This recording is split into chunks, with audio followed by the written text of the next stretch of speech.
As we approach the All-Star break of the NBA season, let's talk about some wings that are maybe a bit belatedly establishing themselves as breakout starters in the NBA, starting first and foremost with the polarizing but on fire Jonathan Kuminga. Welcome to Chucking Darts, a podcast of informed, rigorous, reckless, harmless, speculative, and fun predictions about the game we love. You can call me Chuck. This is episode number 193.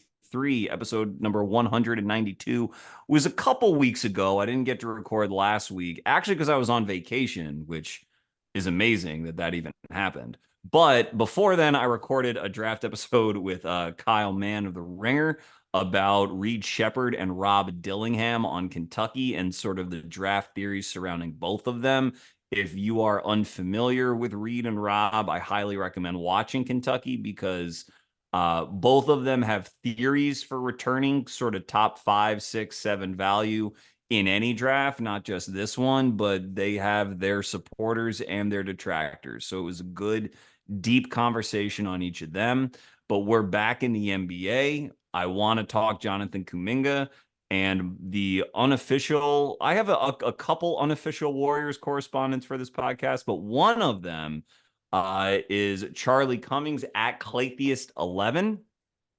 Uh, Claytheist, as you probably have known him if you're familiar with his work, contributes frequently to Swish theory, though he's been in other spaces as well.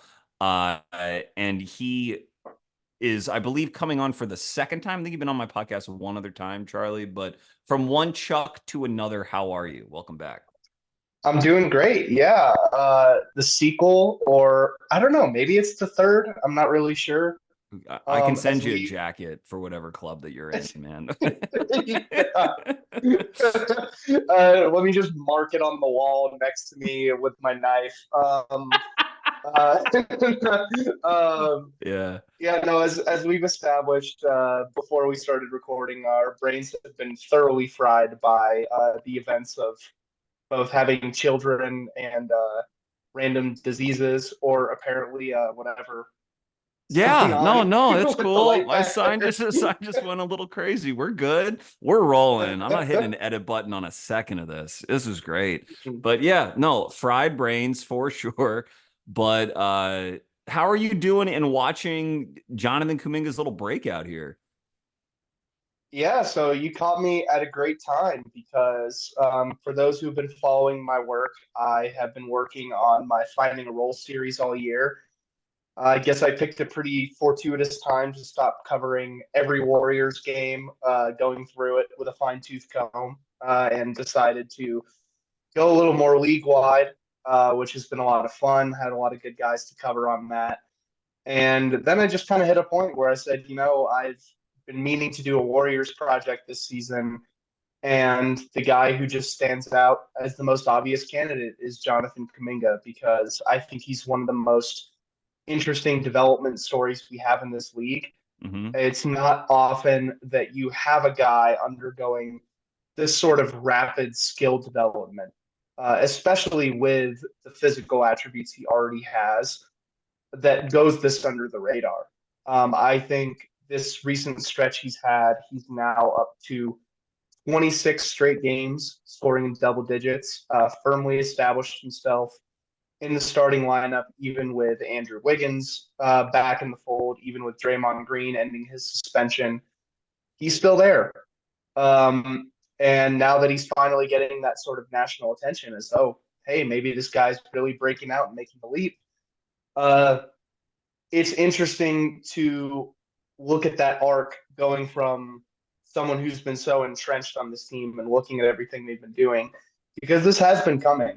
And it really did feel like a matter of time before Kuminga started to put together the consistency in effort, production, and the process that has really gotten into this point where, like I said, 26 straight games scoring in double digits. Where if you watched rookie Jonathan Kuminga, I don't think you would have thought that was ever going to be possible. Yeah, it's Kuminga's great because you hear, the cliche in basketball conversations over the last I don't know how many years is like, are you buying stock? Have you sold your stock on, whomever young player? And what I find so funny about that conversation is like, you know, whoever's like, well, I still have stock is like, if you actually applied it to how stocks work, then like everyone would be broke because they're like, oh, I'll sell my stock now when the player's bad, or, like it's, and Kuminga is sort of an nth degree example of that because the swings with him have been very wild. When you enter the league as young as he did, and he was I think he turned 19 during his rookie season or just before. He might be maybe like an October 02 birthday or something like that, and was in the 2021 draft. But that means that there was going to be a steep learning curve. He was on that Jalen Green G League team, and the process was rough for him there. But you saw the athleticism from, day one, basically with the Warriors. But they were busy doing their two timeline thing. And the two timeline thing has been weird, and their GM has resigned during it, but they won a title, even though they weren't really playing Kuminga all that much during that streak. And so it's been sort of an odd time. And when you say under the radar, the Warriors have certainly had other stories take precedence over Jonathan Kuminga's development. And even this season, it wasn't 2 months ago that I'm guessing Kuminga's camp leaked a story saying like, we have no faith in Steve Kerr because he's not prioritizing Jonathan's development. And amidst all of that, all the other drama, all the other, frankly, nonsense that's been going on with this Warriors organization, Kuminga, uh, you said 20, what is it, 26 games scoring in double figures? In his last, let's see, 1, 2, 3, 4, 5, 6, 7, 8, 9 games. We'll go 10. Last 10 games. He has gone for 24, 28, 20, 25, 31, 22, 26, 29, 16, and 28, including a game in which he went 11 of 11 from the field. And so, when you're when you're filling it up that aggressively, then especially right ahead of the trade deadline, now all of a sudden the same people who are probably calling for the Warriors to trade Kuminga for someone like Pascal Siakam before Pascal got dealt, or whatever sort of possibly disgruntled star that, Woj or Shams wanted to whisper about. Those same people are now saying, well, Jonathan Kuminga is obviously untouchable. You can't include Jonathan Kuminga in any sort of package because of how important he is. These sort of streaks can go a long way.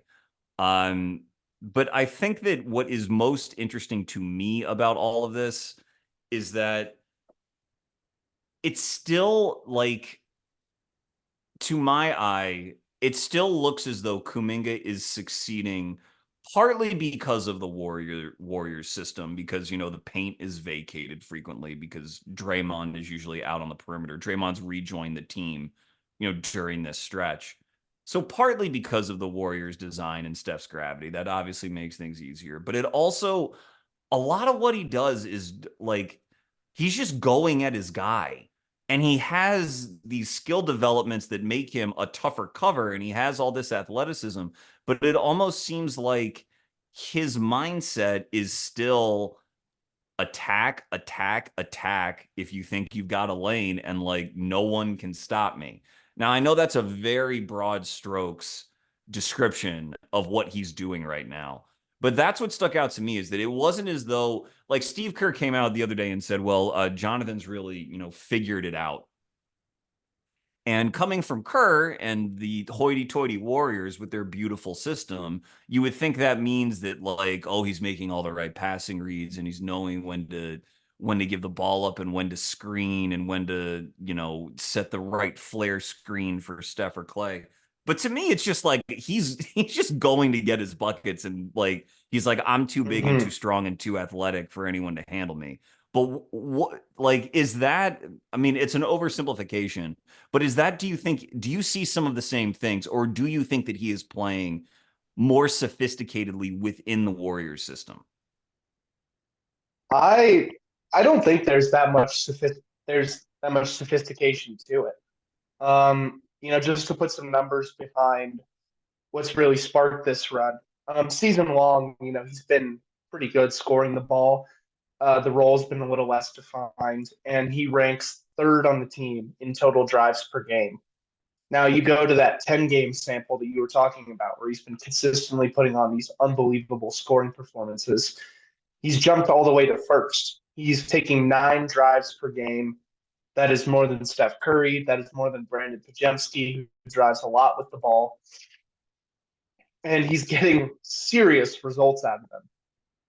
He's sitting at 73% from the field on those drives over the last 10 games, which, like you said, like sophistication goes out of the window if no one can stop you and no one can stop you from finishing either.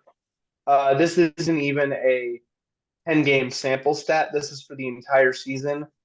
He has a 97th percentile rate of getting fouled while shooting in the league. So he's already gotten to this point where if he's getting into the paint, you have to drag him down with 2 hands to stop him. Okay, so I want to Because hold on. he's I want you to repeat that. He is in the mhm. 97th percentile in the league of fouls per drive drawn, basically. Is that basically what that stat is saying? That's fouls for all shot attempts. So that's not broken down on the drives. Okay. Um, Wow. if you I did go not know if you that. go to the drives specifically, he is getting fouled a decent bit on those. That's roughly like a 35% free throw rate that he's getting on these drives.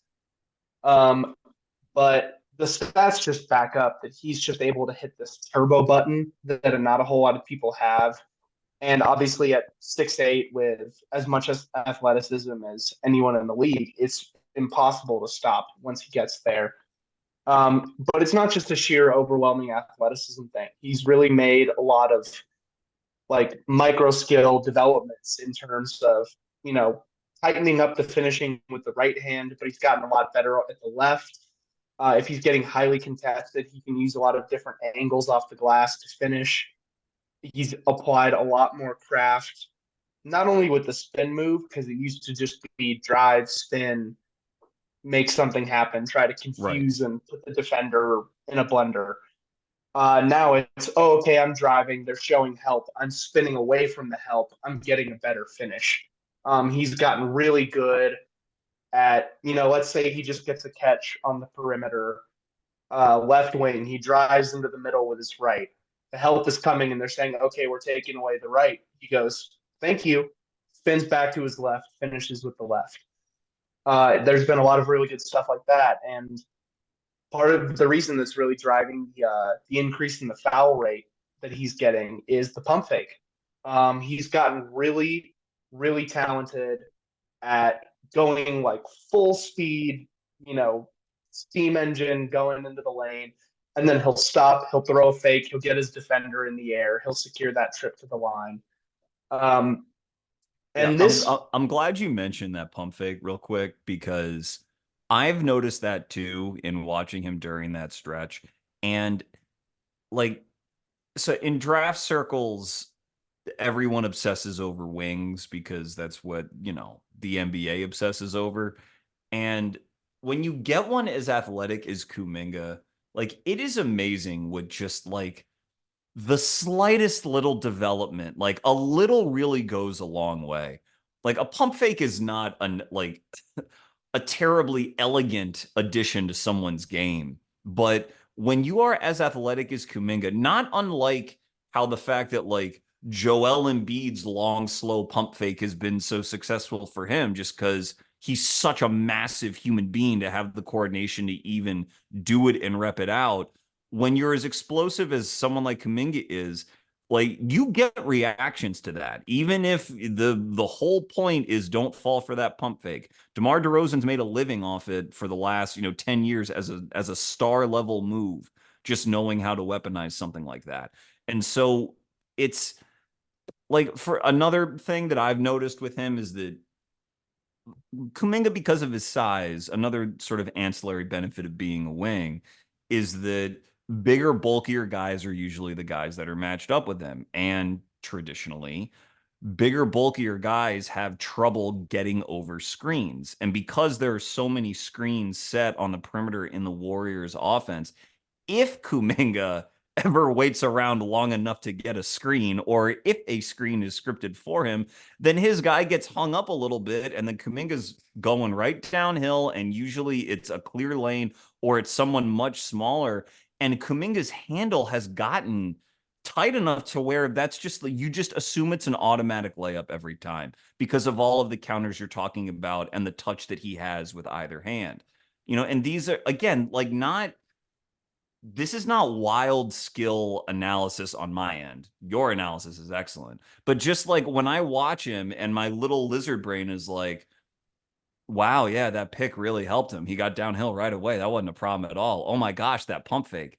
How effective. That's incredible. Like it's amplified so much by Kuminga's physical tools. Lots of players in the league have similar like moves in their bag, but they don't amplify the way that they do for him. And that's why you wait around for guys like this and why you don't quote unquote sell low on them. Because if they ever start to string this sort of stuff together, then athletes like Kuminga, they become very, very valuable very, very quickly. Yeah, so I like what you said too about the skill development and the counters that he can work in. One like analogy that I've likened it to is it's actually extremely similar to being an NFL wide receiver. Um, you're going to have one guy is going to be opposite you. His job is to try to stop you. But there's also a whole lot of defenders around who their job is to shade what you might be doing, try to take away your preferred options. Um, in this, like I thought of Jonathan Kuminga as similar to like a DK Metcalf type of guy, where it's like, all right, I have no chance of physically containing this man. So how do I do things to take away what he wants to do most? And when you're a guy like Jonathan Kuminga, if he starts to telegraph what you want to do, to take this last game against Brooklyn as an example, Nicholas Claxton was doing a hell of a job shading to one side on the drive, knowing that he would go to the spin move and then immediately moving over to cut off that angle. He's like, okay, I forced you into the spin. I know it's coming. I'll get to the other side of my guy and contest that shot before you can finish your spin move. Um, so with Kuminga, the fact that he's gone from like just turbo button, I'm going right at the rim. Mm-hmm. I guess NFL equivalent, it's like he's just like running a slant route or he's just doing a go route. He's like, let me just use the Metcalf was a maximum great amount of comparison. my Yeah. yeah, he's like, let me just use all my athleticism and you can try to stop it. And eventually that gets figured out. But now Kuminga is entering this phase where he's realizing, oh, I can decelerate while going at full speed. Yeah. And I have the handle to back that up. I can go intermediate. I can use more of a drag step or like kind of a slower spin move to like stop all my momentum, use a fake, like drop step, doing all of these things. So now instead of being the guy who just runs the slant route and runs a go, he's doing slant and go, he's doing hooks, he's doing like plot fades, like he's got everything he wants in his bag. And he's slowly figuring out like how to use it because the handle has made a huge progression rookie year, if he would take, he could even take a straight line drive and it would go off his foot, or he'd be really exposed to nail help, to digs from the corner, unless it was the cleanest route you could possibly see, he was having issues. Now you've gotten to this point where he's navigating through all kinds of help. He's going through, like you said, when he's coming off these screen actions, like they can throw two at the ball at him and he can figure out ways to get out of it or just pull it out, get an ISO look, reattack. So I think it's just a question of matching his dribbling and finishing craft to the athleticism that he already possesses, because anything is within his reasonable set of outcomes on a given drive. He might just hit the turbo button, go right past you, dunk it over a defender.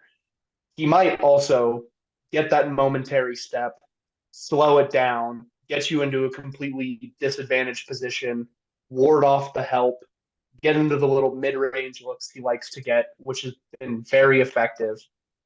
So really what you're seeing is, to kind of put a bow on that whole analogy, is his route tree is completely expanding the moment he gets the ball off the catch.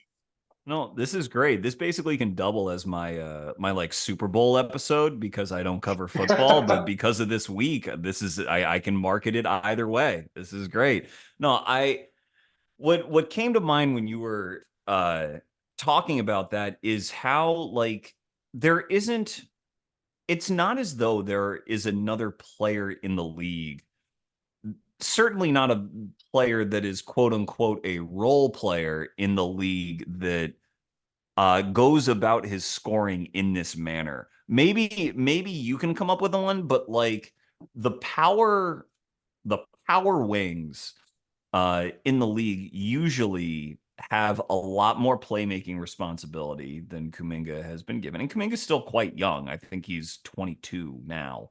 But so like LeBron has a lot more playmaking, so he plays a lot slower. He's mastered sort of that tempo. Uh, I guess if there was a player who can, you talk about hitting the turbo button and maybe not. I mean, Zion to a degree does a little bit of that, but Zion also is much more comfortable out of the post and being sort of a post initiator. And so for it is so fun that the Kuminga is doing this at the age he's doing it, because when you're 22 years old and you have all of your athletic tools at your disposal and you're predisposed to hitting turbo, like that is fun as hell to watch. And that's why like I think that Golden State, maybe even in spite of themselves, maybe even kicking and screaming internally a little bit, are leaning into this because they don't really have a choice. I mean, I don't want to go on too much of a tangent and talk about what's gone wrong in Golden State this year, but like it has not gone according to plan. And the familiar refrain throughout even their successful years is that they were not the most hyper athletic team. I mean, you can talk about maybe the Durant version as being an exception to that, but Clay, Steph, Draymond, none of those guys are sort of top of the league athletes at their position necessarily. And that's why the dimension that Kuminga brought was always so tantalizing. But because he wasn't sort of an acolyte of this style of play, I think his leash was shorter than it should have been. But it goes, and it's a credit to him as well as the Warriors development staff, certainly. But it is definitely a credit to him that he can just figure the handle out and stay true to who he is. Like the easiest thing for something like Kuminga, or pardon me, for someone like Kuminga to do would be to say, well, I can't be the player that maybe I wanted to be, or maybe that I had designs of being when I was drafted, like being a score first guy who has a lot of confidence in my own ability to score. I have to sort of mold myself to this team. And I think in years past, decades past, eras past in the league, someone who would try to really reform their game like that would be applauded. Oh, this is such a team guy doing whatever it takes to win, da da da da da. But what I tend to think is that the league is so competitive nowadays and the skills are so extreme that if you have a set of extreme skills, you basically need to put all your chips in to what you think you can be the best at. And then try to, like, once you reach that level, then you can fit in around your team. But like, you have to have the inner belief in yourself to really go for it. And that is, and for whatever else you want to say about Kuminga and sort of the frustrations of his development, some of which were self-inflicted, he has that real inner belief. Like, NBA usage, scoring usage is not promised to anyone. You have to like take your machete and sort of slash your path and like claim it. And he has claimed it. And now he is 22 and he's got a long road ahead of him on a team that's not going to let him go. So, do you think that do you expect the Warriors to mold themselves around this scoring skill set of his? Or do you think they're still going to try to, sand off edges here and there and make him more of like a quote unquote capital W warrior? Yeah, so I think what we've really seen happen over this stretch, this massive, massive run he's been on, I think has completely changed how they view his context within the team. Because before this run, it was the latter. It was let's try to mold as much of his game to fit our system to complement Steph and Clay. Um, and, obviously, Steph Curry is Steph Curry.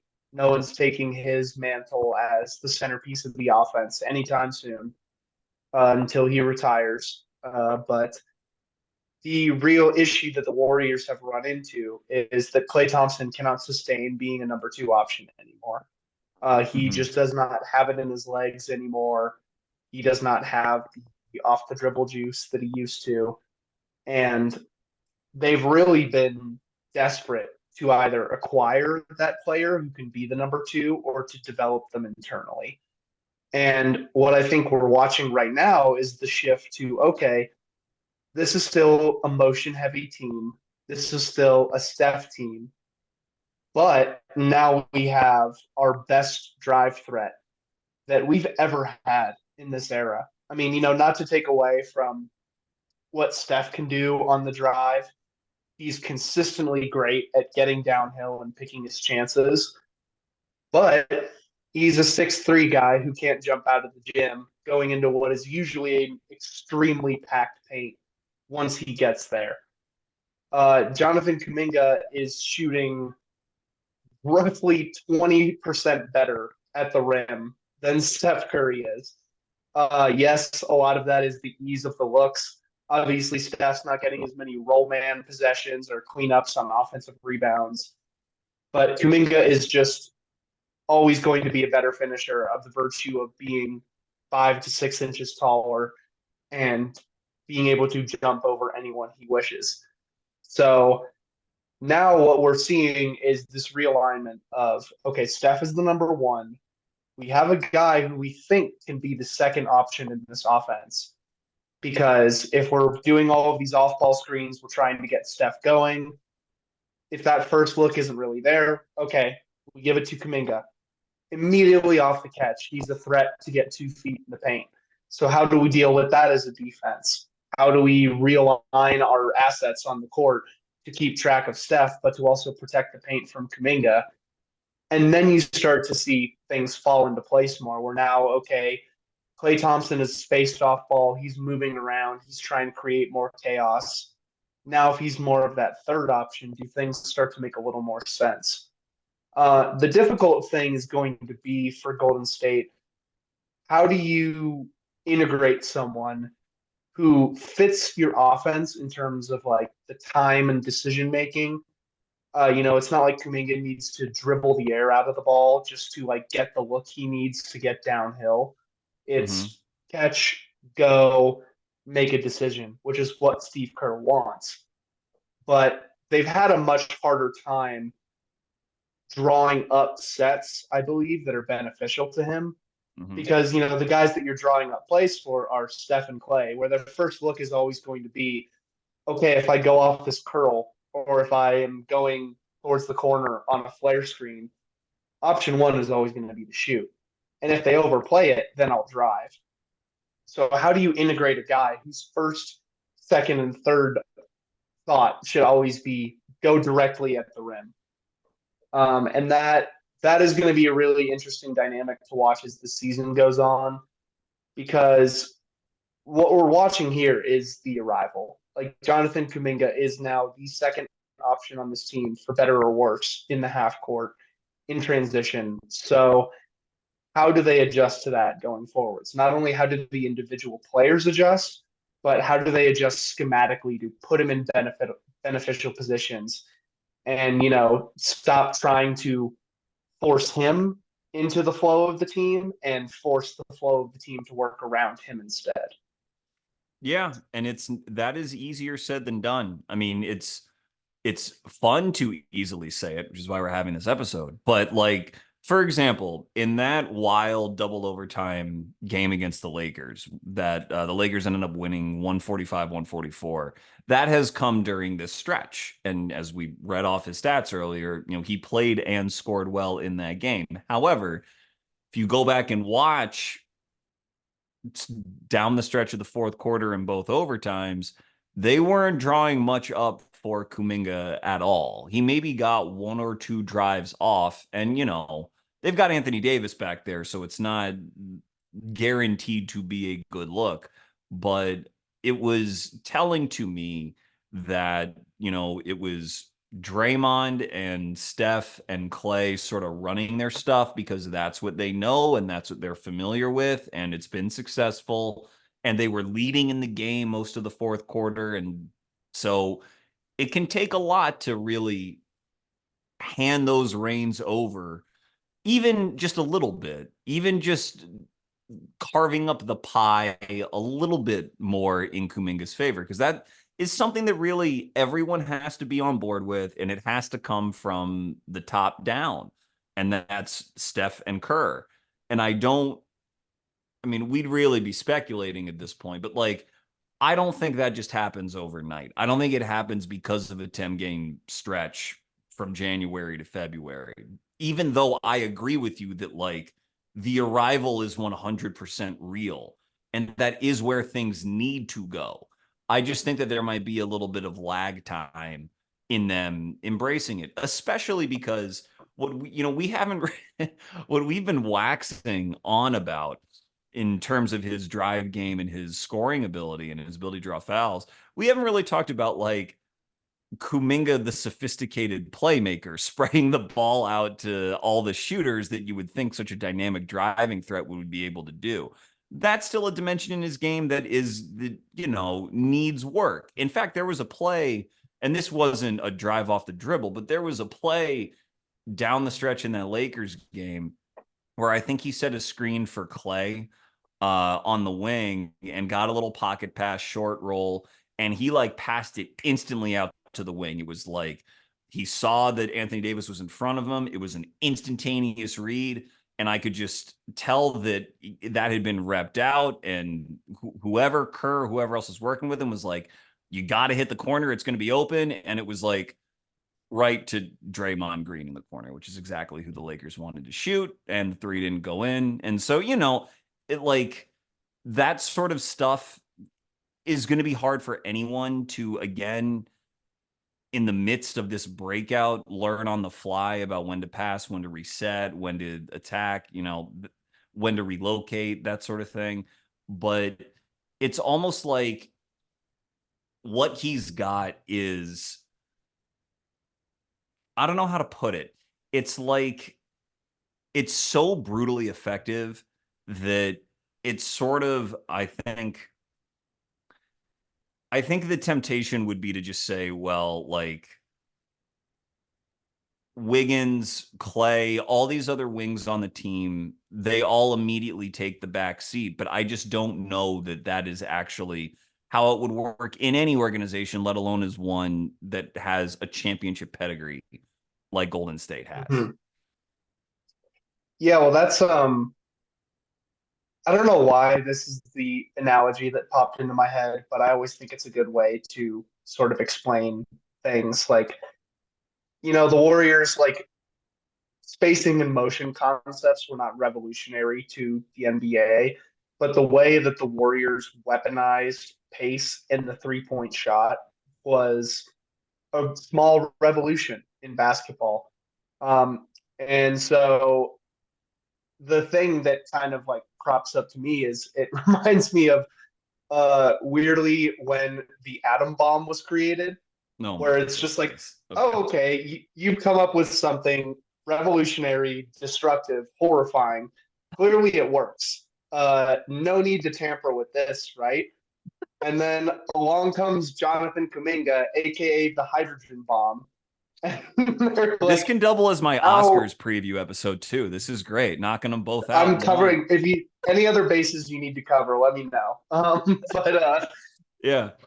But no, so it's like, okay, we've already got this thing. We know it works. We know what fits into it and how to best utilize it. And then suddenly something else comes along with even more destructive appeal, where it's like, hey, what if we bridged all of these concepts with a guy who's just as athletic as everyone else, who is as destructive on the drive as they come, as efficient getting to the rim as they come? What if we paired that with two of the greatest shooters of all time? And how do we effectively like mix that in? Um, Do you but the expect Kerr to reason be so willing to do that though? Or do you think like I it's see, it's a I situation where don't. like it will take a regime change when Jonathan Kuminga is 25 years old for that really to be the situation? Like I don't know. I could see it going either No, way.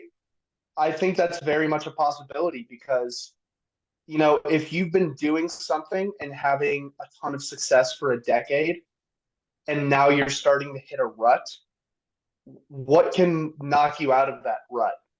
Something huge and different that comes along that forces you to change how you look at this. So Jonathan Kuminga can be that force for a lot of reasons. And to me, it puts even more pressure on Steve Kerr more than there already was, because I'm not sure how familiar with are with Warriors Twitter drama in general, but like there's been a lot of anti Kerr sentiment going around. Um, some of it very valid. Don't get me wrong, but if the Warriors are now looking at this and saying, okay, we have a few years left of this dynasty core, this championship core that we know how they want to play, we know what makes them run. Now we have this new thing coming into the fold, something we haven't experienced before. Steve, we love you, but it's adapt or move on time Yeah. because this is something new. This is something revolutionary within their own concept. Um, and so if Kerr can't adapt, then they're going to have to find someone who can because Jonathan Kuminga is 21 years old. He's up for an extension this offseason. I would be blown away if they traded him or entertained trading him for anything short of another top 10 player to pair with Steph Curry. So the question is, can Kerr be the guy to figure out how to integrate him? And if not, how soon do we need to make the move to get that guy? Because we know Steve Kerr has a lot of importance to this franchise. He has a lot of importance to Steph, to Clay, to Draymond, but they need to start thinking how do we bridge into the future without them? And the answer in my mind to that is a coach that's going to be extremely hands-on in how they apply Jonathan Kuminga to being an integral part of the offense. So if that helps answer it a little bit, I think it No, like has sort of compounded the pressure that they feel. it certainly does. Uh, you know, two timelines are a bitch, man. It's all fun and games Mm-hmm. until one of the timelines is a little bit more vital than the other. But I think well, let me ask a different skill related question. Another sort of basic one, but one that's important since we're talking about drive. Uh, the immediate coaching sort of adjustment, if you're defending Kuminga, would be like, well, go under all his screens, wall up, blah, blah, blah. And the Warriors certainly have the outside shooting talent and the movement and the muscle memory to make you pay, even if Kuminga's not making sophisticated passing reads. He just needs to make elementary ones in that offense, and you can get good looks elsewhere. But in terms of just punishing someone going under and settling into that three, Kuminga, I think, is a 33% three-point shooter this year, 34% career on relatively low volume, and the NBA average, for reference, is between 36 and 37 now. So he is a below average three-point shooter. So as we sort of dream on him, it's helpful to recognize that, like, to be a true superstar, you probably would want something from out there, something to punish defenses, unless we think that he's going to be as good as Giannis or Zion at, attacking and scoring around the rim. So what do you think just of his three-point shot development and how much that's going to be prioritized? Where do you think that could go for him? Yeah, so the three has always been interesting. He's had stretches. Like last season, end of last season, he was shooting well over 40%, I believe, over the last 30 games of the year. Again, low volume, not like high difficulty shots that he's taking. So really, it was more just like a run of the mill hot streak than a legitimate development. Um, where the real development has come has been the mid range. And so I'm glad that you brought up the unders on a screen too, because that's going to be the immediate answer for every team. Hey, this guy is a subpar shooter. He's amazing on the drive, getting downhill. Okay, we go under on all his screens. The problem that is coming up for these teams now is okay, you go under on the screen, you reattach once he gets around and he starts to go downhill. But if he hits you with a couple dribbles, he puts a little shoulder into you, kills his momentum, and he fades back into a mid range, you have very little hope of contesting that shot. And one of the huge developmental points for him is not only can he get that shot whenever he wants, he can make that shot at a really high rate. He is 55% on long twos this year. That's a 90th percentile mark for all forwards in the league. And he's holding his own in the short mid range being like between 4 and 14 feet. He's at 41%. So there's a typically much tougher, like much more contested, usually more off movement. But to And me, it's again, the I just for reference here, I like to drive home how good that is, that 55% on long twos. One of the, like, Paolo Banchero just made the All-Star team, Eastern Conference, another like power downhill driving wing. That's where he's at his best. Paolo, better playmaker than Kuminga, certainly better playmaker, better passer. But the theory of Paolo, like, Paolo's on a relatively smooth ascent for a number one pick. Like, rookie of the year last year, is a clearly better player this year, getting used to shouldering more of the offensive burden. But the theory behind him being a star is stretching his game out and having faith in his mid-range touch becoming three-point touch. And I think that Kuminga's touch is better than his, like, right now. And Paolo is a not disappointing number one pick. So, like, that is an insane number, 55% on long twos. Just continue. Go ahead. yeah, and it's not representing like a huge part of his shot diet. He's 64th percentile in terms of frequency coming from long two. And we all know, like, the NBA nowadays, like 64th percentile being above average, that's 6% of his total shots. But I think what really stands out is the volume. So you go to his rookie season, he plays about 1,100 minutes. He takes 11 long twos. Last year, plays 1,300 minutes. He takes 20. This year, he's sitting around 1,100 and he's taken 33. So he's developing more confidence in that shot. He's actually been like on a relative usage plateau until this stretch came up. He was kind of being used in the same way. And really, all this is just a step up in aggression for him. Um, and a lot of what I've really enjoyed is that he is just deciding to take fewer threes. His 3 point frequency has actually gone down each year of his career. He went from 26 to 25 to 20 over the last 3 seasons. And a lot of that is because he's realizing, hey, I just have to shoot enough to keep him honest. I don't need to keep settling for these looks when I'm open because if someone's trying to close me out, even if they're not, even if they're just standing there daring me to take it, I can still drive them, make something happen because he has the increased confidence in his handle. He has an increased confidence in his mid range. And I think what he's really starting to understand is this elite, like, obviously the rim pressure and the rim finishing is already like growing towards elite. But if he's adding this second layer in the mid range, then that makes him a truly deadly half court scorer. And that really brings into perspective, too, like if he's just an average catch and shoot guy from 3 point range and he's not taking a whole lot of off the dribble looks, then that's a lot less glaring of a hole when the other two parts of your game are really coming together.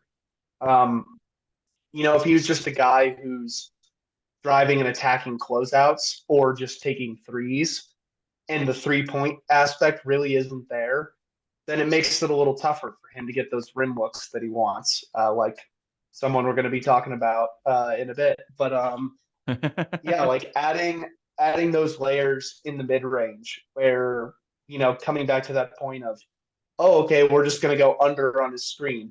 Oh, he just like put his shoulder into me, took two dribbles, and hit a mid range over my head. Like, what the hell do I do now? Like it's fascinating to me that he's gone from being a step behind the defense and how they want to cover him, moving to a step ahead in such a short time.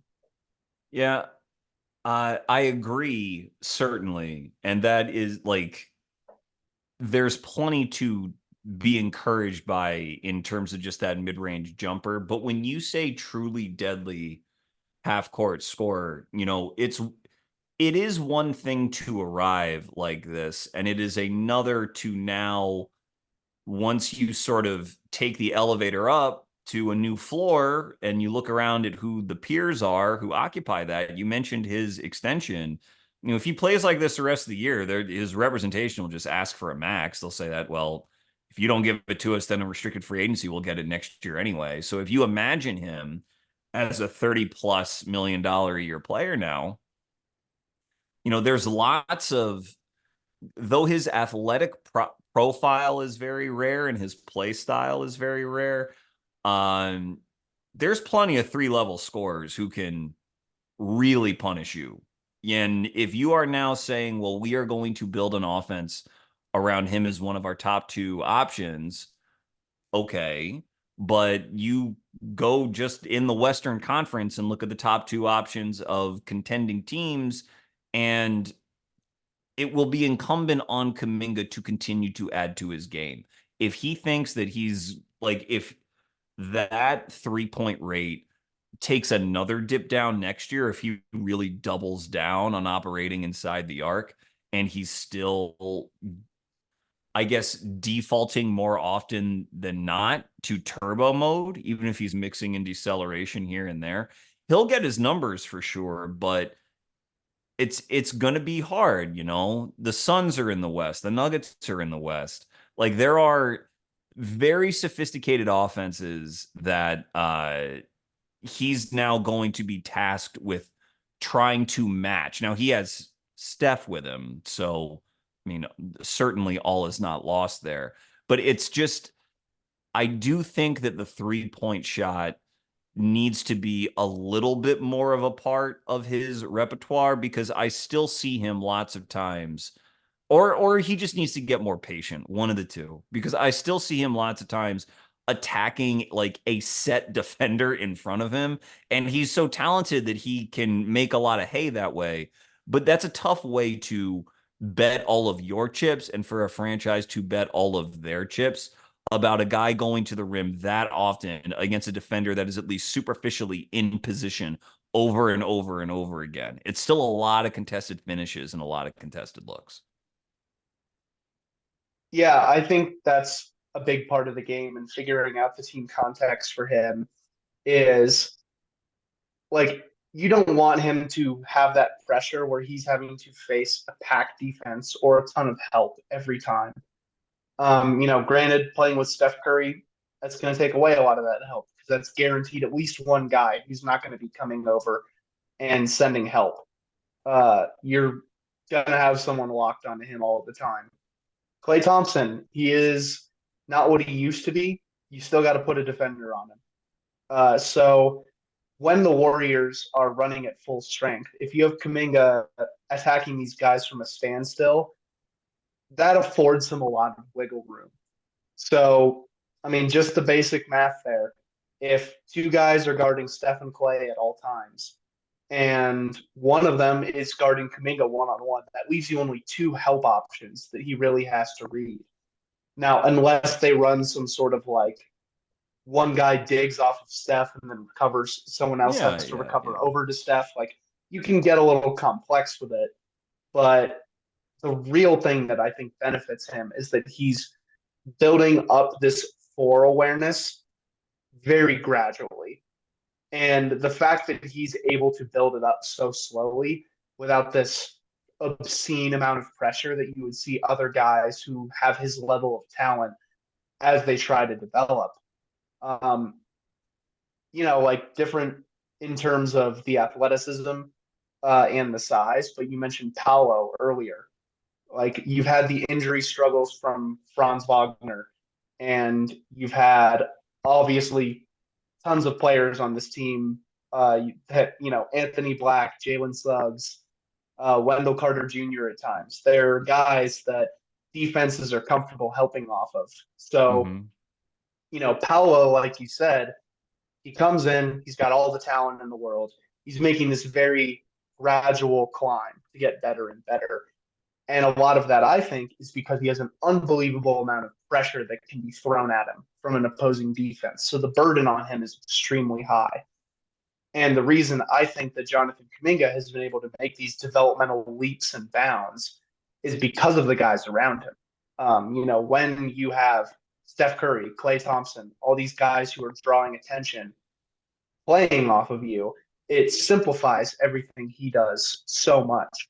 And so he gets to build up and say, okay, I need to learn how to break down my man one on one. Okay, I've got that. Now, once I get past that man, how do I read the help coming at me? How can I make passing reads going off of this?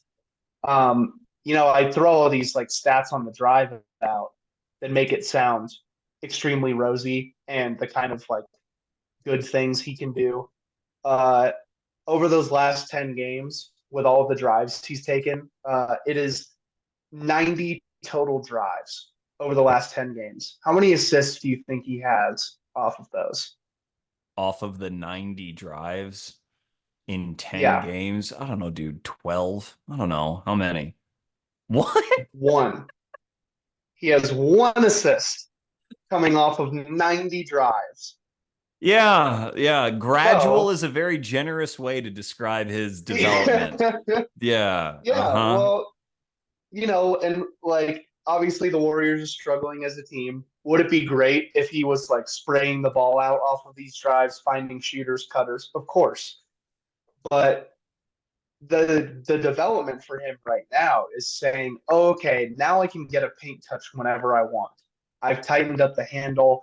Now how do I start to read the helpers, find opportunities? He's playing with Draymond Green. He's playing with Kevon Looney. He's playing with Trace Jackson Davis. He's going to be surrounded by guys that the defense are like, yeah, we'll help off of him all day. So how does he press his advantage to find those guys to create odd man opportunities that his veteran teammates can take advantage of? Though I will Those say, are though, kind of the next steps for me. to that point, though, you would think, because I double checked this, and again, pleasantly surprised. He and Steph and Dre have shared the court for about 200 minutes this year, excluding garbage time, from where I looked. And I was wondering, like, well, with Dre and him on the court, with Kuminga sort of having a one-track scoring mind and the ability to help off of Dre in theory, was there any sort of clunkiness there? And those three on the court together, I think, outscore opponents by, I think, 8 or 9 per 100. It's like a very healthy number, especially for a team that has struggled the way that the Warriors have. especially especially given the sort of yo-yoing that Kuminga has undergone throughout the season about starting and coming off the bench and what his role is. This isn't just in the last 10 games, it's the whole season. So, because Draymond is such a constant threat to uh spring Steph, going anywhere on the floor, that does, I think, make Kuminga's job a little bit easier. But what you're talking about in terms of him building up the passing vision does sort of depend on Clay being there long term, or at least someone that can draw a defender with a similar gravity. And we'll see. I mean, I we'll see. I'm not going to speculate, but I mean, like, plenty of other people have speculated who have insider information about that, and it'll be interesting to see. I do want to get to our next wing, but any final thoughts on Kuminga that you got?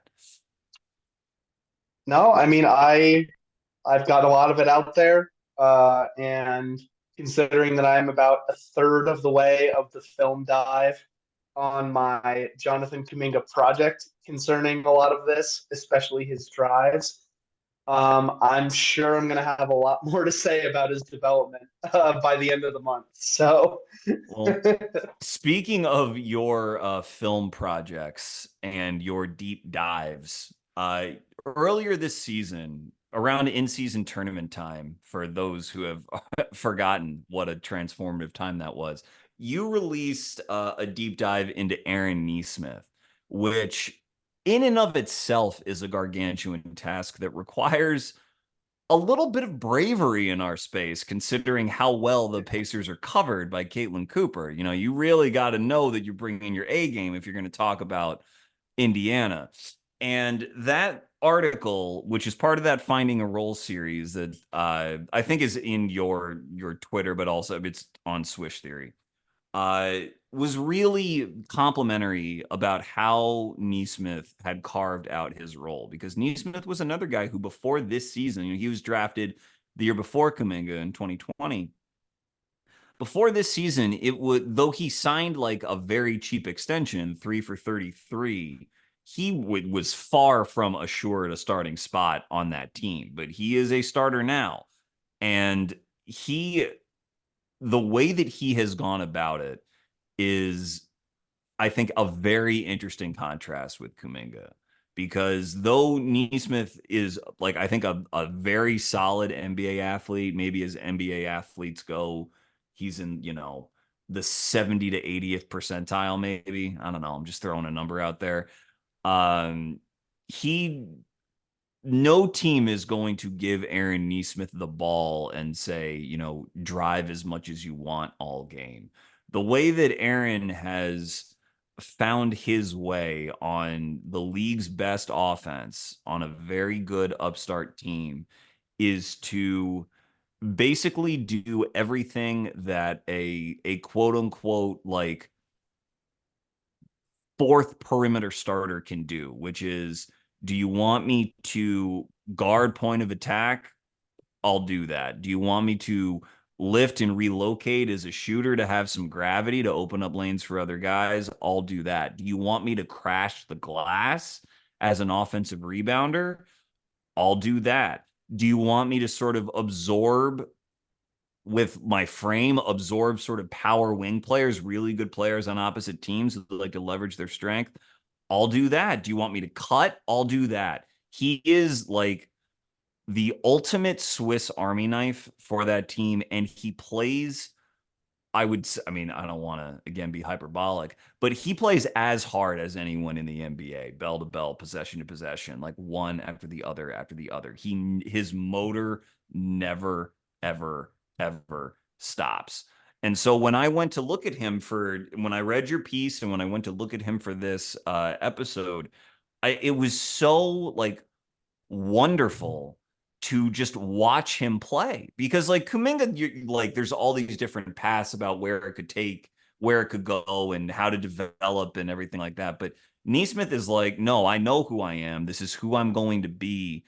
Like, I'm not going to be a 20 point per game scorer. but I'm very valuable, and every good team needs a player like me. That was my takeaway in Mhm. watching Nesmith. But what have you seen since you posted that piece in November as he's gotten a little bit more runway here recently, a little bit more usage since Halliburton's been out? Yeah, it has been different. I think watching him, especially with all the injuries they've had to deal with to Tyrese, that has changed a lot and a little all at once, it seems. It really is just kind of unbelievable how Indiana is able to plug and play Andrew Nemhard or TJ McConnell Yeah. and suffer like very little in terms of their offensive ability to push the pace, get into sets, get efficient shots. That's not to take away what Tyrese does, of course. He's unbelievably talented. And, uh, you know, TJ McConnell, Andrew Nemhard, love them in their own right. They're not even in the same stratosphere of offensive skill. But so much of that is because of things that are conducive to what Aaron Nesmith does. Uh, one thing that I highlighted in my piece that I really like is how he's developed a sense really quickly of being like the smaller four, playing against bigger teams. Like Cleveland, for example, there's one specific play I remember where he's getting guarded by Georges Niang, like in the half court. Like Georges is trying to size him up. And so Indiana, in their classic fashions, the second ball crosses half court, someone's running a flare screen. Um, Neesmith gets a flare screen going to his left with Miles Turner setting it on Georges Niang, and he immediately just has a small pocket of space for a wing three. Takes it, cash. Like those simple, repeatable things that he gets through awareness and effort have really stepped up in Tyrese's absence. He's not necessarily pressing, but he's taking more chances, knowing that he can be relied on as a perimeter guy. Um, what's really impressive to me are the splits and sort of the breakout from being like corner guy who attacks closeouts now and then. He's spreading out a little bit more across the arc. Right now, he's shooting 50% from the corners, which is ridiculous. But he's also shooting 44% on above the break threes. So, Yeah, a he's little the league longer, a leader in little tougher. percentage among qualified attempts, is he not? Isn't he number one, I believe? I think he still might be. Yeah. He's definitely still up there. I know that he's still, like, let's see. Yeah, cleaning the glass has him 96 percentile, so I guess someone has him beat for right now. Sorry, But Aaron. still, Yeah. Yeah. yeah, no, the bum, really, if he's only top five. Yeah. But yeah, like he's really holding his own up there. He's got one of the best effective field goal percentage marks in the league, and a lot of that is because of the rim finishing that he's able to put up. Like, it's nothing compared to his 3-point percentage, but he's 66% at the rim, which is a pretty solid mark for a forward who's Hmm. playing against these, who's playing as more of a small ball guy. He's not taking a lot of these shots, but he's doing pretty well in the mid range. 72nd percentile short mid range, 73rd percent long twos. So really, whatever is coming his way, he's able to at least make the defense pay on these shots a little bit. Um, I think for me, what's more interesting is the defense because Indiana, if you want to call it this gimmicky style of play, is everything is geared towards this insane offensive pressure.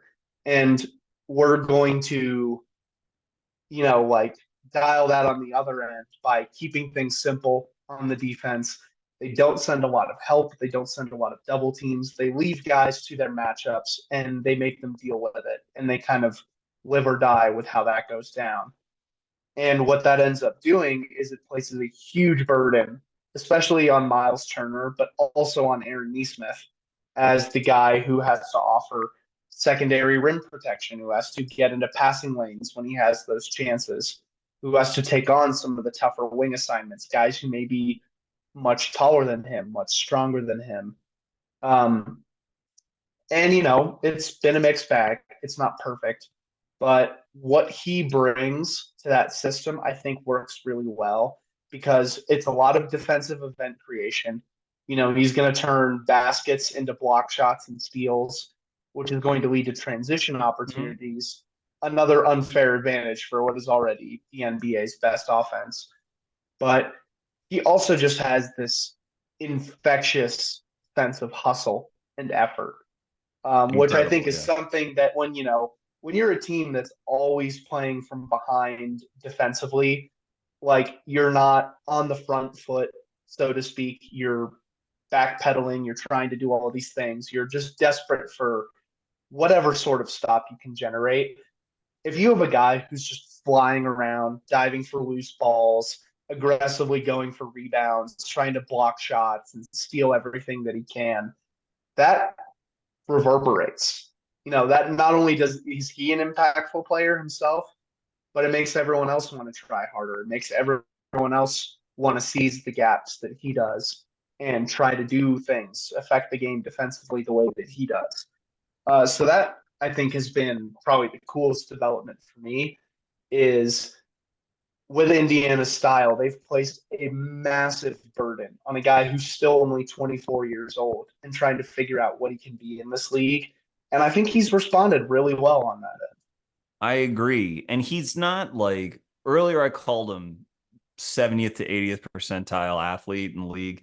Like if your best perimeter defender, and I think he is probably their best perimeter defender on that team currently, unless I'm forgetting. So unless you want to say Nemhard, maybe. But uh if your best perimeter defender is, I guess, only in the 75th percentile among all NBA athletes, your defense is not going to be very good. Like he doesn't overwhelm. He's not a predatory on-ball defender that overwhelms his matchup. He's not to compare him to a draft classmate of his. He's not Jaden McDaniels. So like he when Devin Booker scored 60 points or whatever, Nesmith was not on him that entire time. Nemhard guarded him in the first half. Nesmith checked Booker in the second half, but there wasn't much stopping Booker either way because Booker is a better athlete with massive amounts of offensive skill, and all of the effort in the world can sort of come up short against that. But the Pacers won that game. And in the final minute, I think that he had two two blocks, maybe two of them on Booker. One was on sort of semi-transition drive where he sort of could measure the layup like going up and blocked it. And another was when he had gotten his pocket picked at the top of the key, but Nesmith, to your point about hustle, never stopped, came back, and I believe it was Booker had like measured a three, but had slowed down his release and blocked him from behind and like tumbled into the second row and everything, just doing Nesmith stuff. But he doesn't, even though you would think that this sort of chaotic brand of overall play would breed sort of like lots of silly fouls. To my eye, I haven't looked up his fouls committed, whatever his average. He looks to be a pretty safe, fundamentally sound guy who takes lots of calculated risk. And I'm sure the coaching has played a lot into that as well. But he does not jump at every contest. If it is not at an angle that he thinks is going to be productive, he will keep his hands in and just sort of let the chips fall where they may. He has a good sense of when to do that. I don't see him like taking himself out of the play on closeouts all of the time with like overly reckless stuff opening up driving lanes. He generally gives himself the best chance to, at least keep a body in front of someone. And because he's only, 6'5", 6'6", maybe on a good day, the taller guys are going to get to their release points over him. And Mm. he's, I think, well built, but he doesn't have the sort of overall twitchiness, which means that he can stick around really good screen setters. They played Denver recently, and Jokic is a really good screen setter, and he was having trouble staying with Jamal Murray around all of that. He will always try to recover, and he has like good length, but he doesn't have a 7'2" wingspan. And so it's more just that he will always, I guess, he will always do his best to not be the reason that a defensive possession breaks down. He can't bail out an entire team with his tools. And that's part of the reason why the Pacers are still whatever they are in defense, 25th or wherever. But with their offense being what it is, if a player wants to try to target Nesmith and go at him over and over and just try to choose to exploit that matchup, the math will work for the Pacers more often than not in that circumstance. And like that's a way to make hay, particularly in the regular season. Like, and looking towards the playoffs, assuming Halliburton stays healthy and the Pacers get the 6th seed or they get the 7th seed and they make play in, like these Nesmith is going to be a good playoff player because he plays like he's in the playoffs all the time. There's not going to be any concern about sort of the intensity of the playoffs overwhelming him or him approaching anything timidly. Like he has that very rare, and I do mean very rare quality of just balls out intensity all the time. And like that, Mm-hmm. those guys always translate. They always do. You know, I have a couple more things to do, but I don't want to like ramble too much. So what else do you have on Aaron? Yeah, I think there are some things too where, especially with watching Aaron, like a guy like him, you don't get the sense that he has the best court feel. Like the playmaking's not really there. Mm, He's not good at, like manipulating help with the ball in his hands. But considering what they asked for him offensively, I think that's fine. And my one concern, I guess I would have for the defensive end is that he kind of just handles whatever's in front of him. I mean, it's a lot of young perimeter guys. They're really, really good on the ball. And the second they go off the ball, they lose all of their utility because they're losing cutters, they're missing switches, they're not boxing out the way they should be. Um, and I think, it's kind of the double-edged sword of an Indiana system where it's just an excessive amount of 1v1 and just handle whatever's in front of you. So it plays into his strengths in terms of being much better on the ball and not having to handle all of these help scenarios and switches off the ball. But at the same time, I wonder how that affects his long term development. Because if he's in this system that is like all but gamifying defense to hmm. where it's like, we're going to put the least mental effort into this that we need just to have like passable defense. Um, it does worry me a little bit because he's signed his extension. He's going to be in Indiana for a while, but things can change. Things can change quickly. It's a really cutthroat league, and maybe he finds himself on a new team sooner than he expects, and suddenly it's like, hey, we need you to be Xing out on the perimeter, and when this guy drives from this angle, we need you to come in off the corners and like cover the dunker spot, or you need to be digging from this like area on the court. And he's like, whoa, whoa, whoa, whoa, whoa. Like, hey, I handle the guy in front of me, right? Like that's my thing. And they're like, no, it's this. So I get a little worried about that. Like, is this system maybe creating bad habits that'll be hard to break in a more normal defensive scheme? Um, but for now, he's in Indiana. He's in this Carlisle system. He's playing next to Tyrese Halliburton. The Pacers are fun. Don't need to Yeah. worry about that right now. I think that's a great point. I think an underappreciated thing that happens in the league. But I also, when you talk about long-term development, like capital D development with him, I think that this role it does play to its strengths. I think it is what suits him. I don't think, and most of the time, first of all, when we talk about development, usually we mean the offensive side of the ball, like we were talking about with Kuminga, because that's what really can sort of shape and reshape a team's fortunes. But And like as far as Neesmith goes, going back to when he was at Vanderbilt, where he also was something of a polarizing prospect because he had an unremarkable freshman year, exploded in his sophomore year in non-conference play, but then got hurt, missed the rest of the season. And so there was the whole small sample debate about, this guy shot 50% on threes through 14 games, but how reliable is that? And blah, blah, blah. He eventually falls to 14 in a very really fascinating draft in retrospect. But off the dribble creativity was never really part of his game. And he doesn't have the athletic gifts of someone like Kuminga to where he can afford to just, put the handle together and then it's like a trampoline to his ultimate NBA fate. I think that he, being a lower usage guy, is likely what he is going to be.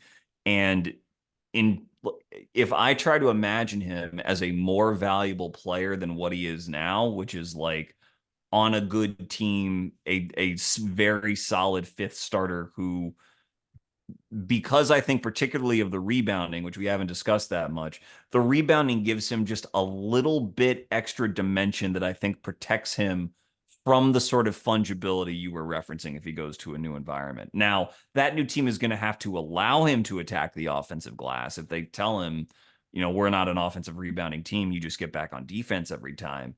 Yes, that can hurt him, but as long as they let him do that, lots of teams have sort of guards who are wings, but maybe not quite forward wings. They're more guard wings like Aaron that can, I don't know.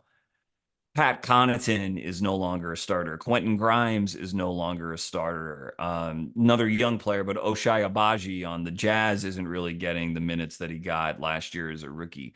There's lots of guys in that height range that can get lost in the shuffle, but the rebounding and the effort that Aaron has, even if he's not the league leader in 3-point percentage, I think does give him some staying power. And I think I think he should just frankly focus on being the best version of that guy because that's where I think his fate is. I don't think the usage is changing anytime soon.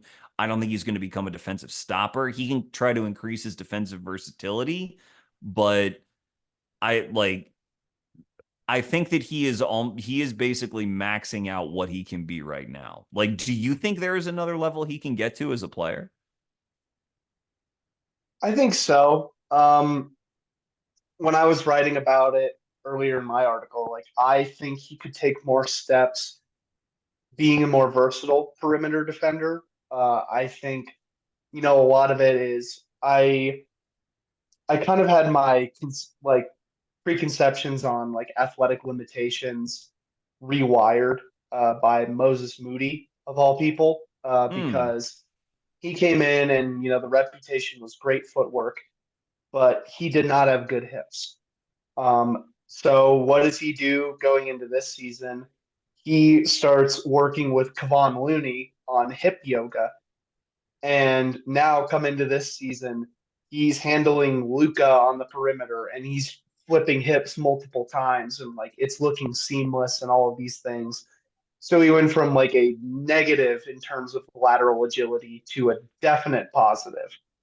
Um, that's one area I would look to for Aaron as a way to hit that higher outcome is working on the lateral agility because when you said, I think you said it really well that he's like a 75th to 80th percentile type NBA athlete. But I think there are more gains to make there because he's an elite straight line athlete and he's an elite vertical athlete. But it's the things in between that are kind of giving him pause. So if he's just trying to contain someone 1v1 on the straight drive to the basket, great. If they're trying to chain together a few moves, they're snaking the pick and roll to get back in the middle, whatever. He might get a little lost there because he doesn't have that lateral agility. So I think that would be a huge way to develop it. Um, and then I think offensively, with a lot of these guys, you see yeah, he's shooting the ball really well. He's attacking closeouts and bringing a lot of energy there in terms of some pinch rim pressure. He's flying around for offensive rebounds. what's the next step? Is it like we talked about with Kuminga? Does he suddenly start to add layers of like a pull-up mid-range game as more of a counter? Can he start faking out of a closeout, pulling up into a long two to get a more open shot? Can he add like little extra tidbits to kind of round out that game a little bit more? Because right now, you go and you look at his shot chart. I mean, it looks like what Daryl Morey has like hanging over his bed, prop, I would imagine. Next to his It's knife. just Yeah. Yeah. yeah, next to his knife. Yeah. It's just threes and dunks. It's threes and dunks, and that's all well and good, but you don't want to be that hyper specialized guy to where teams start to pigeonhole you and they're like, okay, if we bring Aaron Nesmith into the building, we're getting good catch and shoot jumpers, and then we're getting a guy who's going to finish like the easier quality rim looks. To me, it's how does he add more layers in terms of the drives and the mid range to really round out that part of his game. Yeah, I think that it's more likely on the defensive end than the offensive, just because I don't. There's only so many players you can develop, and with Halliburton there and Siakam there now, and he'll be there for the long haul when they re-sign him in the offseason. And not to say nothing of Matherin and Jarris Walker, like I just they're going to need him to be a star in his role, Aaron, in my opinion, unless he ends up in a new place that really wants to feature him.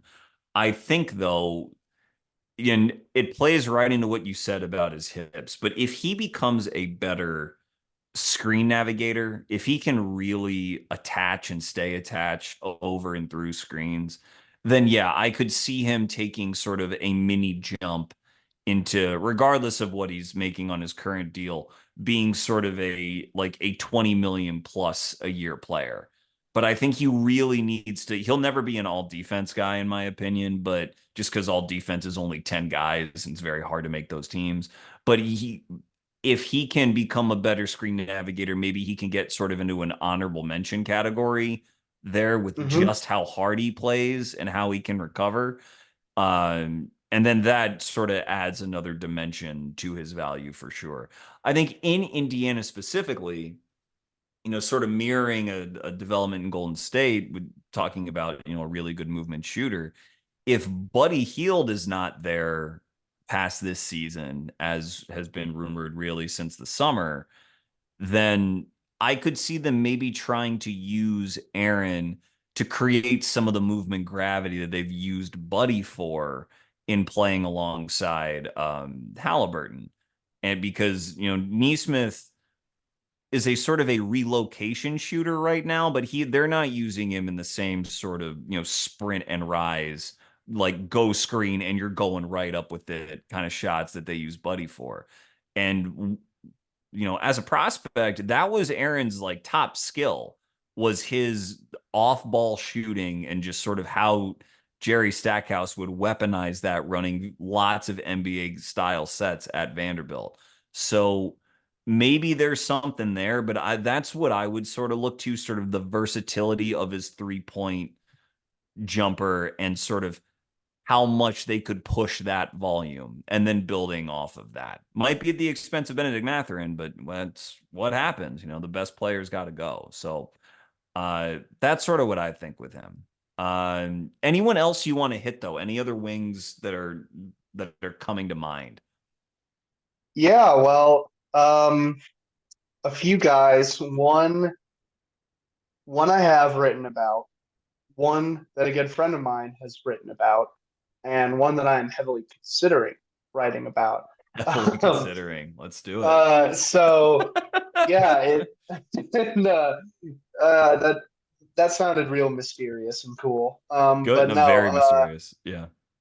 yeah. So the first one that I hit on, like first guy I did in this series, Peyton Watson. He obviously was a little under the microscope because of Calvin Booth's comments in the off seasons, like basically saying, "Well, screw Bruce Brown, we have Peyton Watson." And a lot of Yeah. pressure on a guy who was an extremely raw prospect, who I don't think anyone expected to seize a role the way he has going into this year. But he's been arguably the best defender on the Nuggets so far. Maybe Aaron Gordon still has that title, but you could make a case for Peyton. And he's sort of coming into his own a little bit in terms of the offensive role he's had. So I've really loved the Peyton Watson minutes. Another guy, one that we both thought of when we were talking about this before recording, Jalen Johnson, Mhm. who had a really good piece written about him by another one of my Swish Theory comrades, Lucas Kaplan. He wanted to jump in on this Finding a Role series just to talk about Jalen, who's been really a revelation for the Hawks. He can really do a little bit of everything well, driving, shooting, being a role, cut big, uh, does just about everything defensively. He's so athletic.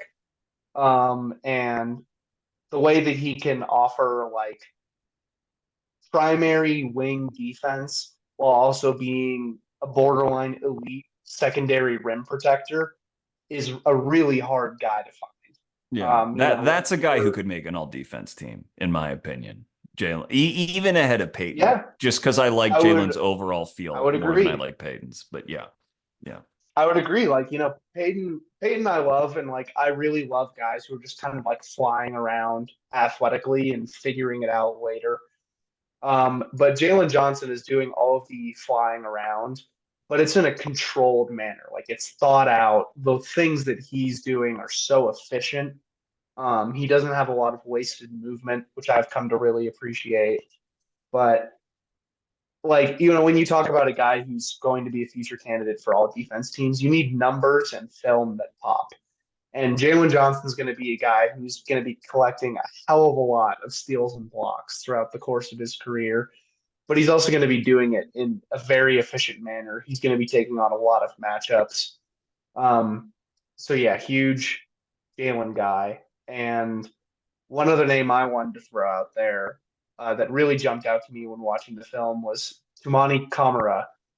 Um, he is just unreal. Shout out to my guy Nima for putting me on Nima. to him I was gonna first. say the same guy. He's That's like right. Yeah. he's the number one Tumani fan, and really hammered him home. And now he finds himself on this Portland team that basically just has an endless amount of scoring guards, um, a couple of athletic slash apathetic bigs, more leaning towards one guy than the other. So really, they're a team that's like desperate for a versatile, impactful defender. And when I went through and watched some Tumani film, I just started jotting down names of players I've seen him pick up in half court. And not even getting into the full list here, I'll just throw this out. Shai Gilgeous-Alexander, Giannis Antetokounmpo, LeBron James, Tyrese Halliburton, Damian Lillard, Lauri Markkanen, Anthony Davis, Kevin Durant, Scotty Barnes, Devin Booker. Like it's just not only is it a who's who of all NBA players, but you are going from like the premier point guards in the league to some of the premier scoring bigs in the league. And is he containing all of these guys equally? No. But he's holding his own against a lot of them, and he's learning how to pick up on guard defense and a lot of other things. Um, I think it's really cool just seeing a player where they're like, you know what, we're gonna throw everything at you. You're just gonna have to do everything and figure it out. And he just goes, okay. And he puts on his hard hat and he goes to work. So yeah, Tumani is a guy that really excites me in terms of figuring out how to be like an important defensive chess piece and how he can fit into an NBA offense going forward because he's definitely way more on the raw scale than these other guys we've been talking about. Yeah, and the commonality between Tumani, Peyton, and Jalen is really sort of like they are all power wings. They are not like, and this is all due respect to Nesmith, but Nesmith has strength to him, but he is like 6'5", 6'6", and all those guys are 6'7" and taller and like well built, very strong, very athletic. And when you're like in that very sort of premium level of wing prospect or, young player, you're going to get those chances to play all of those guys because chances are you're going to be the only kind of guy on your team built that way. Not many people have, or not many teams, I should say, have multiple 6'7" plus wings who are like in their athletic prime to throw at guys. And so that's why Tumani gets all those assignments. And I think it's great that he does. I agree. I think the value is mainly in just getting the repetition because Tumani also like can't really shoot yet. He shot a little bit in college at Dayton, but he's among sort of the worst perimeter shooters in the league among guys who are getting them up. But that's okay. That's what your rookie year's for, is to be sort of at the bottom of the league for that sort of stuff. And I think that if I look at those three, the highest profile, I mean, Peyton was a high profile recruit, but his freshman year at UCLA had a lot of, issues. But really the highest profile guy was Jalen as a recruit, because Jalen was this sort of, I guess, point forward, sort of very, I don't even know well-rounded is the word, but a really event creating prospect, to use the popular, term. He could rebound, pass, score, defend, all game.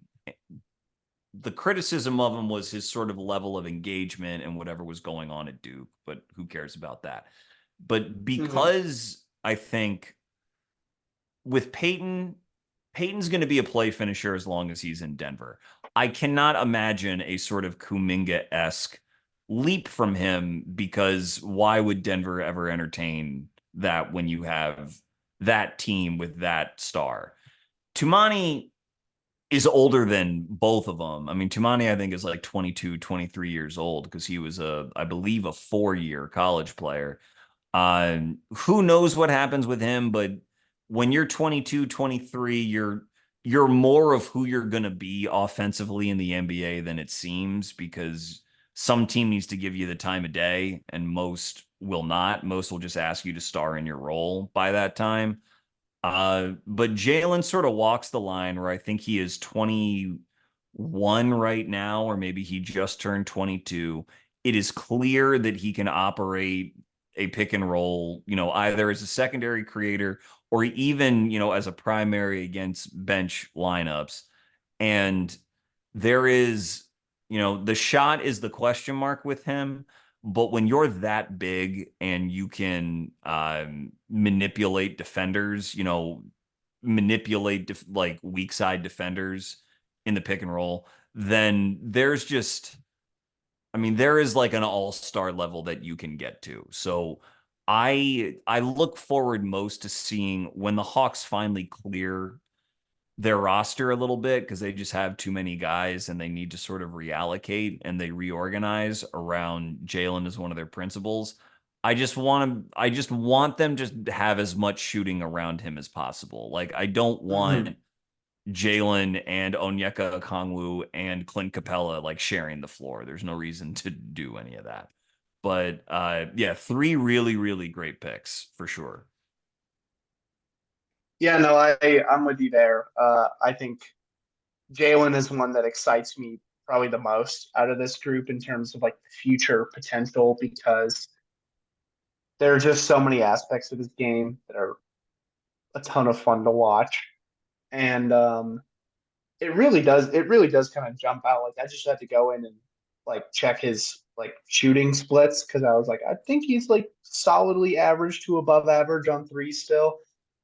And then it just jumped out at me and I was like, oh my God, I didn't know he was at 16, 8, and 3, creating two stocks a game. Like, all these Yeah. guys that we're talking about here are like, Kuminga obviously at kind of a bit of a different level with the role he's being asked to take on, but like with Nesmith and Peyton Watson and Tumani, it's like these are guys like trending towards hopefully one day being in the territory that Jalen already occupies.